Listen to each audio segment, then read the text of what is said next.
با مقصد فراوانی بازار استعمالی با پیشنهاد مقامات اجرایی حاکمیت دولتی ناحیه واسه در مرکز ناحیه یارمارک فروش محصولات کشاورزی دایر کرده شد.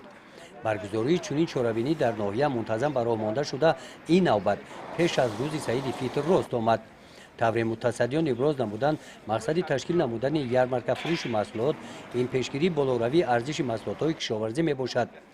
محصولات یارمارک نظر به نرخ بازار با ارزش ارزان پیشکش ساکنان ناحیه گردانیده شدند.